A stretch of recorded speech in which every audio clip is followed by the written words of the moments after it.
Hi friends, കഴിഞ്ഞ വീഡിയോയിൽ നമ്മൾ കമ്പനി ക്രിയേഷനെ പറ്റിയും സെക്യൂരിറ്റി ഫീച്ചേഴ്സിനെ പറ്റിയാണ് ഡിസ്കസ് ചെയ്തത്. ഇതിൻ്റെ ലിങ്ക്സ് താഴെ ഡിസ്ക്രിപ്ഷൻ ബോക്സിൽ കൊടുക്കുന്നുണ്ട്, നിങ്ങൾക്കതോടെ വാച്ച് ചെയ്യാം. ഈ വീഡിയോയിൽ നമുക്ക് കമ്പനിയുടെ ഫീച്ചേഴ്സ് ആൾട്രേഷനെ പറ്റി നോക്കാം. ഇതിനായി ഇവിടെ നമുക്ക് F11 എന്നുള്ള കീ കൊടുക്കാം. അപ്പോൾ ഫീച്ചേഴ്സിൻ്റെ ഒരു ബോക്സ് കാണാം. ഇതിൽ പ്രധാനമായിട്ടും അക്കൗണ്ടിങ്, ഇൻവെൻട്രി, അതുപോലെ ടാക്സേഷൻ എന്നീ 3 ബേസിക് ഏരിയയിലുള്ള ഫീച്ചേഴ്സാണ് കാണാൻ സാധിക്കുക. നോർമലി ഇതിൽ 3ലും ആവശ്യമായിട്ടുള്ള ഫീച്ചേഴ്സ് ഇവിടെ നോക്കിയാൽ യെസ് എന്ന് ആക്ടിവേറ്റ് ആയി കാണിക്കുന്നുണ്ടാവും.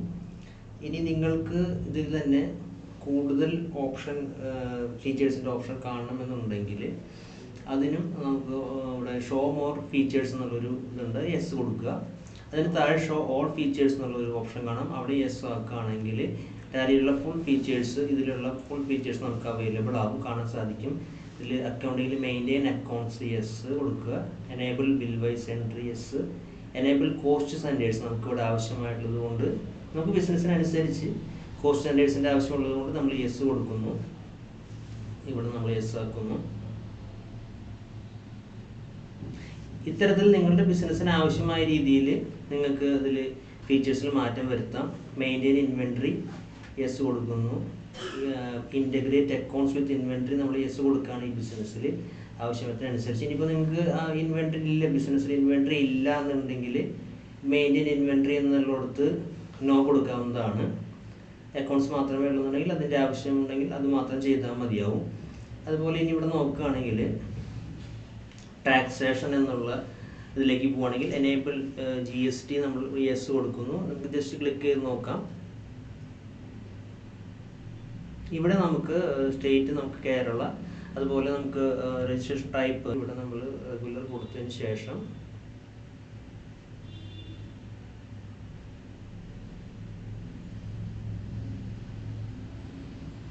ആവശ്യത്തിനനുസരിച്ച് ഇവിടെ യെസ് കൊടുക്കണമെങ്കിൽ കൊടുക്കാം, നമുക്ക് നോ ആണ് വേണ്ടത് കൊണ്ട് നമ്മൾ നോ കൊടുക്കുന്നു. ശേഷം നമ്മൾ GST നമ്പർ നമ്മളിവിടെ കൊടുക്കുകയാണ്. ബിസിനസ്സിൻ്റെ GST നമ്പർ നമ്മളിവിടെ ടൈപ്പ് ചെയ്യുന്നു.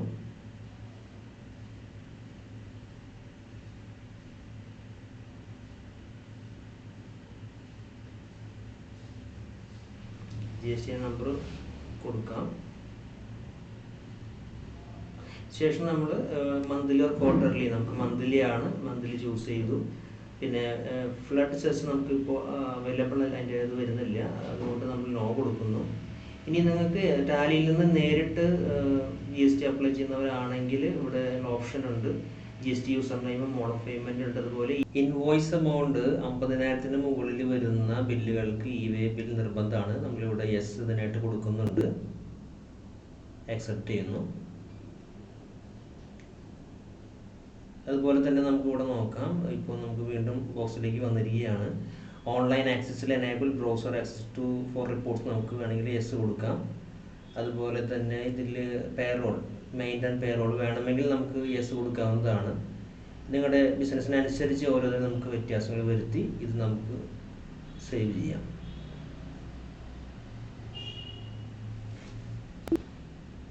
ഇതുപോലുള്ള യൂസ്ഫുൾ ആൻഡ് അപ്ഡേറ്റ് വീഡിയോസിനായി ക്യാപിടാക്സ് ഇന്ത്യയുടെ യൂട്യൂബ് ചാനൽ സബ്സ്ക്രൈബ് ചെയ്യും.